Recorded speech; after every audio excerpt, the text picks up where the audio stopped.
ജ്ഞാനത്തിന്റെ പുസ്തകം 6-ാം അധ്യായം 11-ാം തിരുവചനത്തിൽ പറയുന്നു, എന്റെ വചനങ്ങളിൽ അഭിലാഷം അർപ്പിക്കുവിൻ, അവയോട് തീവ്ര അഭിനിവേശം കാണിക്കുവിൻ, നിങ്ങൾക്ക് ജ്ഞാനം ലഭിക്കുമെന്ന്. ജ്ഞാനം കൂടാതെ നമുക്ക് പ്രാർത്ഥന എപ്രകാരം നടത്തണമെന്ന് ഗ്രഹിക്കാൻ സാധ്യമല്ല. ഇന്ന് മുതൽ തീവ്ര അഭിലാഷത്തോടെ ജ്ഞാനത്തിനായി ദാഹിക്കാം, പ്രാർത്ഥനയിൽ വളരാനൊരുങ്ങാം. നമ്മൾ ധാരാളം ക്ലാസ്സുകൾ കേട്ടിട്ടുണ്ട്, ദൈവം സ്നേഹമാണ്, ഇല്ലേ? ദൈവം സ്നേഹമാണ്, ദൈവം കരുണയാണ്. എന്നാൽ അതോടൊപ്പം മനസ്സിലാക്കേണ്ട മറ്റൊന്ന്, ദൈവം ജ്ഞാനമാണ്. ദൈവം ആരാണ്? ജ്ഞാനമാണ്. ദൈവം സൃഷ്ടാവാണ് എന്നതിൽ തന്നെ ഇത് ഉത്ഭവിക്കുന്നു. എങ്ങനെയാണ് ദൈവം ഇതെല്ലാം സൃഷ്ടിച്ചത്? ഈ അടയ്ക്കാമരം നോക്കൂ, ഈ തെങ്ങ് നോക്കൂ, ഈ മനോഹരമായ പ്രപഞ്ചം നോക്ക്, ഈ പ്രപഞ്ചത്തിലെ മനോഹരമായ മനുഷ്യജീവികളെ നോക്ക്, സർവ്വജീവജാലങ്ങളെ നോക്ക്. ഇവയെല്ലാത്തിനെയും കാണുമ്പോൾ എന്താണ് അവ നമ്മോട് സംസാരിക്കുന്നത്? ദൈവത്തിൻ്റെ ജ്ഞാനമാണ്.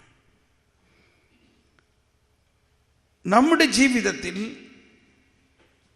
ഉപ്പ്, നമ്മുടെ ജീവിതത്തിൽ ഉണ്ടാകേണ്ട ഒരു ഉപ്പ് ദൈവത്തിൻ്റെ ജ്ഞാനമാണ്.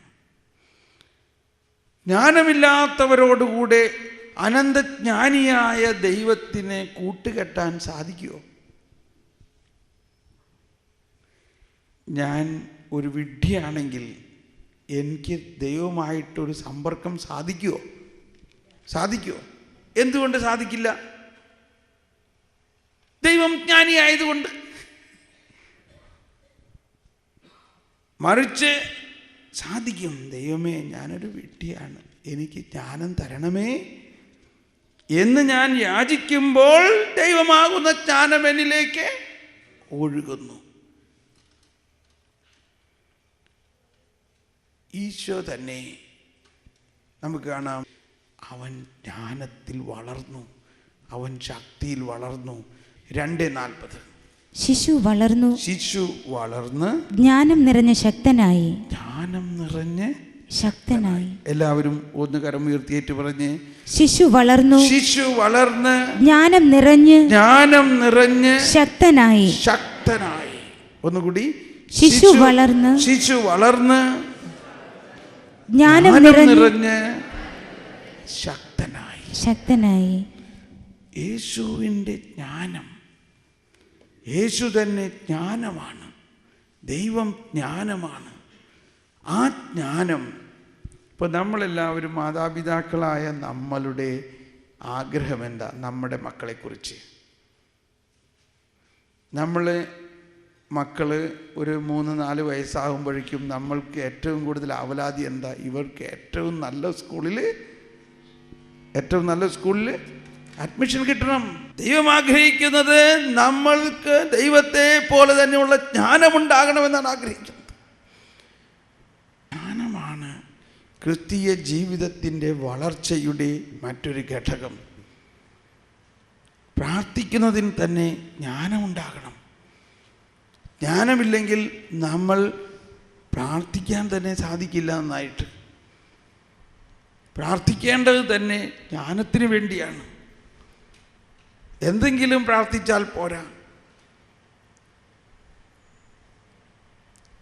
ഈ പ്രാർത്ഥനയെക്കുറിച്ച്, സ്വർഗസ്ഥനായ പിതാവേ എന്നുള്ള പ്രാർത്ഥനയെക്കുറിച്ച് പഠിപ്പിക്കുന്നതിൻ്റെ അവസാന ഭാഗത്ത് ലൂക്കയുടെ സുവിശേഷം 11-ാം അധ്യായം 31-ാമത്തെ വചനത്തിൽ പറയുന്നുണ്ട്. ലൂക്ക 11:31. ദക്ഷിണദേശത്തെ രാജ്ഞി വിധി ദിനത്തിൽ ഈ തലമുറയിലെ ജനങ്ങളോടൊപ്പം ഉയർപ്പിക്കപ്പെടുകയും ഇതിനെ കുറ്റം വിധിക്കുകയും ചെയ്യും.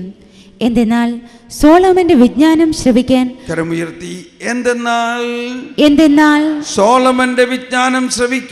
സോളമന്റെ വിജ്ഞാനം ശ്രവിക്കാൻ അവൾ ഭൂമിയുടെ അതിർത്തിയിൽ നിന്ന് വന്നു. എന്നാൽ ഇതാ ഇവിടെ സോളമനേക്കാൾ വലിയവൻ. ആരാണത്? യേശു. പക്ഷെ അവൻ്റെ ജ്ഞാനം ശ്രവിക്കാൻ ആരും വരുന്നില്ല. അവനിൽ നിന്ന് ജ്ഞാനം തേടാൻ ആരും വരുന്നില്ല, അല്ലെങ്കിൽ വരണം. സോളമന്റെ ജ്ഞാനം തേടി ദക്ഷിണദേശത്തെ രാജ്ഞി വന്നിരിക്കുന്നു. ആ ജ്ഞാനത്തെ ഒന്ന് കണ്ടറിയാനും ഒന്ന് അനുഭവിക്കാനും ആ രാജ്ഞി വിധി ദിവസത്തിൽ ഉയർത്തെഴുന്നേറ്റ ഈ തലമുറയെ കുറ്റപ്പെടുത്തും. എന്തുകൊണ്ടെന്നാൽ ഇതാ സോളമനേക്കാൾ വലിയവൻ ഇവിടെ. അപ്പോൾ 11-ാം അധ്യായത്തിൻ്റെ പ്രധാന വിഷയം പ്രാർത്ഥിക്കാൻ പഠിപ്പിക്കുന്നതിനെ കുറിച്ചാണ്. നിങ്ങൾ എന്തിനു വേണ്ടി പ്രാർത്ഥിക്കണം? നമ്മൾ എന്തിനു വേണ്ടിയാണ് പ്രാർത്ഥിക്കേണ്ടത്? ജ്ഞാനത്തിന് വേണ്ടി പ്രാർത്ഥിക്കണം. ഇതാ സോളമനേക്കാൾ വലിയവൻ ഇവിടെ. കൊളോസ്യ ലേഖനം 2-ാം അധ്യായം 3-ാമത്തെ വചനത്തിൽ പറയുന്നത് എന്താണ്? ജ്ഞാനത്തിന്റെയും അറിവിന്റെയും നിധികൾ അവനിലാണല്ലോ ഒളിഞ്ഞിരിക്കുന്നത്. കരമുയർത്തി എല്ലാവരും. ജ്ഞാനത്തിന്റെയും അറിവിന്റെയും നിധികൾ അവനിലാണല്ലോ ഒളിഞ്ഞിരിക്കുന്നത്. In him is hidden the treasures of wisdom and knowledge. ജ്ഞാനത്തിൻ്റെയും അറിവിൻ്റെയും നിധിയാണ് യേശു. നിധി അന്വേഷിപ്പിൻ കണ്ടെത്തും. ലൂക്കായുടെ സുവിശേഷം 21-ാം അധ്യായം 15-ാമത്തെ വചനത്തിൽ പറയുന്നുണ്ട്. ലൂക്ക 21:15. എന്തെന്നാൽ നിങ്ങളുടെ എതിരാളികളിൽ ആർക്കും ചെറുത്തു നിൽക്കാനോ എതിർക്കാനോ കഴിയാത്ത വാക്ചാതുര്യം ജ്ഞാനവും ഞാൻ നിങ്ങൾക്ക് നൽകും. എല്ലാവരും ഒന്ന് ശബ്ദമുയർത്തി ഈ വചനം സ്വീകരിച്ച്. എന്തെന്നാൽ നിങ്ങളുടെ എതിരാളികളിൽ ആർക്കും ചെറുത്തു നിൽക്കാനോ എതിർക്കാനോ കഴിയാത്ത വാക്ചാതുര്യവും ജ്ഞാനവും ഞാൻ നിങ്ങൾക്ക് നൽകും. കുറച്ച് ദിവസം മുമ്പ് ഒരു ധ്യാനത്തിൽ, ഇപ്പോൾ ഞാൻ വൈകുന്നേരമൊക്കെ നിങ്ങളോട് പറയും, നിങ്ങൾ ഇവിടെ വന്ന് പങ്കുവെക്കുക, നിങ്ങൾക്ക് കിട്ടിയ ബോധ്യങ്ങൾ പങ്കുവെക്കുക. നിങ്ങൾ അതിനുവേണ്ടി ഒരുങ്ങിക്കോ ഇപ്പോഴേ. അപ്പോഴാണത് മറ്റുള്ളവരിൽ പ്രകാശിക്കുന്നത്. നമ്മൾ തന്നെ അത് പറയുമ്പോഴാണ് പ്രകാശിക്കുന്നത്. ഒരു സഹോദരൻ ജ്ഞാനത്തെക്കുറിച്ചുള്ള ഈ ക്ലാസ് കഴിഞ്ഞപ്പോൾ വന്നിട്ട് സാക്ഷ്യപ്പെടുത്തിയതാണ്. ഈ ക്ലാസ് പുള്ളി പറയാൻ, ഞാൻ കല്യാണം കഴിച്ചിട്ട് 3 മാസമായിട്ടുള്ളൂ, എന്നാൽ ഈ ക്ലാസ് ഞാൻ കഴിഞ്ഞ വർഷം കേട്ടിരുന്നെങ്കിൽ എൻ്റെ വിവാഹ ജീവിതം നല്ലൊരു തുടക്കമായിരുന്നേനെ. ഇപ്പോൾ ജ്ഞാനമില്ലാതെ പ്രവർത്തിച്ചത് കൊണ്ട് കല്യാണത്തിന് എൻ്റെ കയ്യിലുണ്ടായിരുന്ന കാശും സ്ത്രീധനം കിട്ടിയ കാശും എല്ലാം പൊടിച്ച് 3 മാസത്തിൻ്റെ അകത്ത് കാലിയാക്കിയിരുന്നു ഞാൻ. കേട്ടോ, കല്യാണമാണ്. എൻ്റെ കയ്യിലുണ്ടായിരുന്ന കാശും സ്ത്രീധനം കിട്ടിയ കാശും 3 മാസം കൊണ്ട് തകർത്തു. ഇപ്പോഴാണ് മനസ്സിലായത്, ദൈവമേ, എന്തോ ഒരു ബുദ്ധിമോശമാണ് ഞാൻ ചെയ്തത്.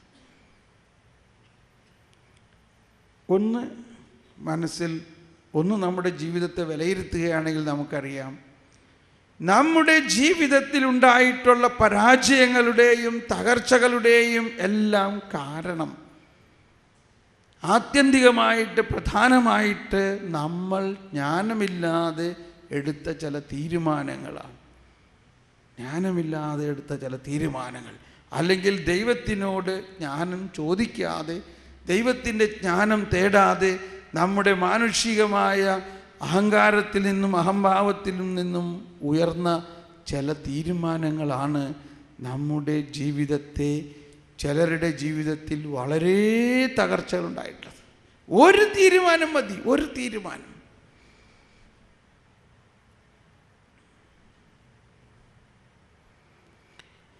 നമ്മുടെ സുവിശേഷത്തിൻ്റെ, നമ്മുടെ ബൈബിളിലെ മറ്റൊരു സവിശേഷത, ജ്ഞാനത്തിൻ്റെ പുസ്തകങ്ങളുണ്ട്. സുഭാഷിതങ്ങൾ, പ്രഭാഷകൻ, സങ്കീർത്തനം, ജ്ഞാനം, ഇതെല്ലാം ജ്ഞാനത്തിൻ്റെ പുസ്തകങ്ങളാണ്. ഇതിലെല്ലാം അടങ്ങിയിരിക്കുന്ന ജ്ഞാനം നമ്മൾ പഠിക്കണം. ഇതിലെല്ലാം ജ്ഞാനത്തെക്കുറിച്ചുള്ള പ്രകീർത്തനങ്ങളുണ്ട്. ജ്ഞാനത്തെക്കുറിച്ച് പ്രാർത്ഥിക്കണമെന്ന് പറയുന്നുണ്ട്.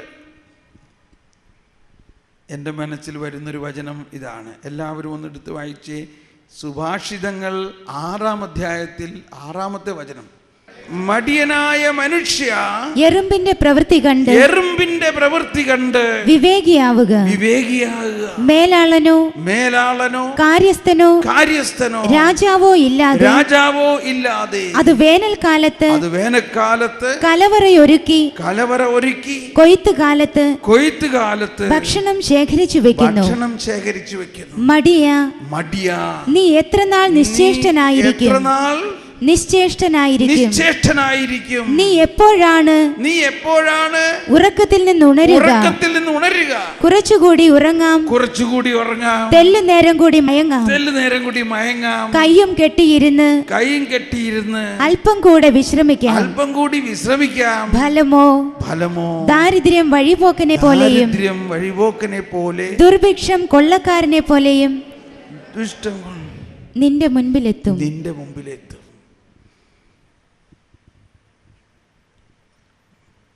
ഉറുമ്പിൽ നിന്ന് പഠിക്കുക, എറുമ്പിൽ നിന്ന് പഠിക്കുക. Go and learn from the and. കേട്ടോ,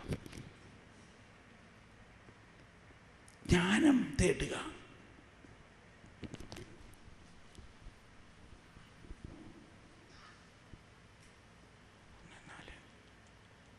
ജ്ഞാനത്തിൻ്റെ പുസ്തകം 1-ാം അധ്യായത്തിൽ 4-ാമത്തെയും 6-ാമത്തെയും വചനം എന്താ പറയുന്നതെന്ന് നോക്കാം. ജ്ഞാനത്തിൻ്റെ പുസ്തകം 1-ാം അധ്യായം 4-ാമത്തെ വചനം. ജ്ഞാനം കപടഹൃദയത്തിൽ പ്രവേശിക്കുകയില്ല. പാപത്തിന് അടിമയായ ശരീരത്തിൽ വസിക്കുകയുമില്ല. അപ്പോൾ നമ്മുടെ വിശുദ്ധീകരണത്തിന്റെ പ്രധാന ആവശ്യം അതാണ്. ഒന്നുകൂടി എല്ലാവരും കരമുയർത്തി.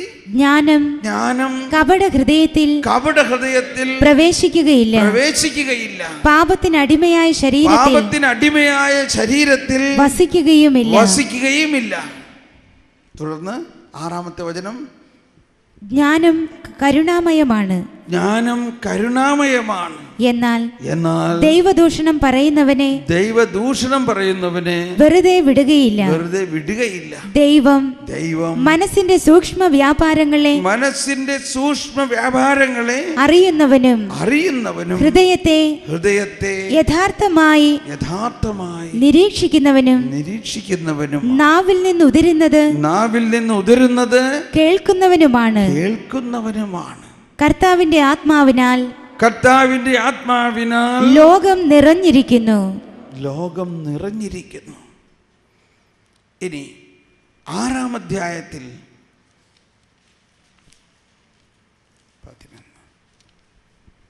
11 മുതലുള്ള വചനം ഒന്ന് വായിക്കാം. 6:11. എന്റെ വചനങ്ങളിൽ അഭിലാഷമർപ്പിക്കുവിൻ. അവയോട് തീവ്ര അഭിനിവേശം കാണിക്കുവിൻ. നിങ്ങൾക്ക് ജ്ഞാനം ലഭിക്കും. കണ്ടോ, എല്ലാവരും ഒന്ന് കരമുയർത്തിയേറ്റ് പറഞ്ഞുകൊണ്ട് സ്വീകരിക്കുക. എന്റെ വചനങ്ങളിൽ അഭിലാഷമർപ്പിക്കുവിൻ. അവയോട് തീവ്ര അഭിനിവേശം കാണിക്കുവിൻ. നിങ്ങൾക്ക് ജ്ഞാനം ലഭിക്കും.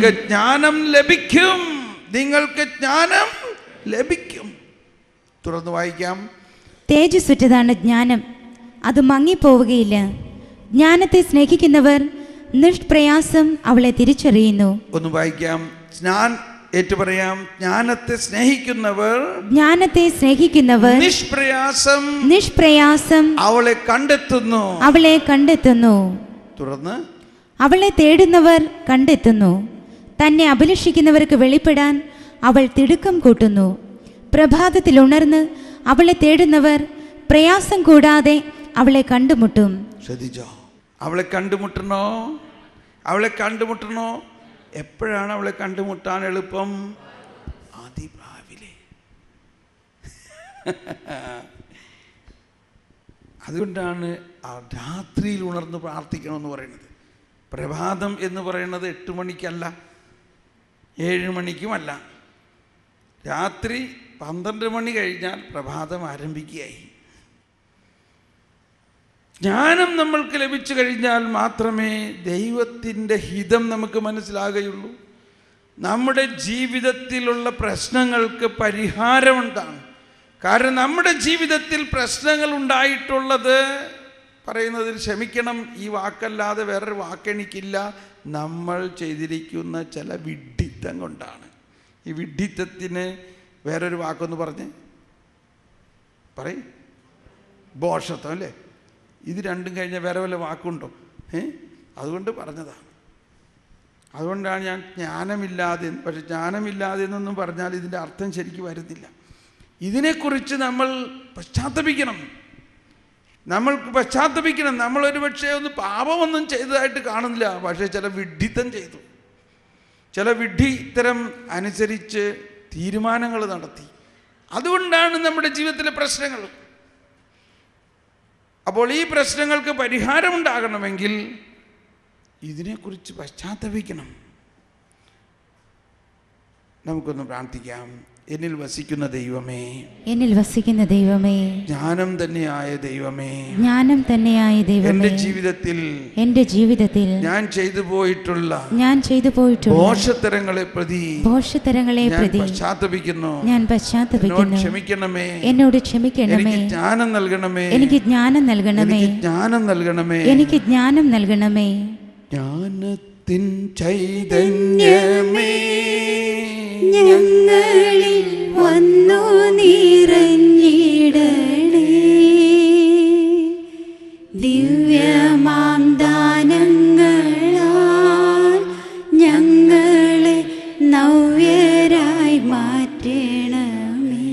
എല്ലാവരും ദാഹത്തോടെ ജ്ഞാനത്തിൻ ചൈതന്യമേ ഞങ്ങളിൽ വന്നു ദൈവമേ, ജ്ഞാനം നൽകണം. എല്ലാവരിലേക്കും ജ്ഞാനം നൽകണമേ, ജ്ഞാനം നൽകണമേ. പരിശുദ്ധാത്മാവേ, ഞങ്ങൾക്ക് ജ്ഞാനം നൽകണമേ. പരിശുദ്ധാത്മാവേ, ഞങ്ങൾക്ക് ജ്ഞാനം നൽകണമേ.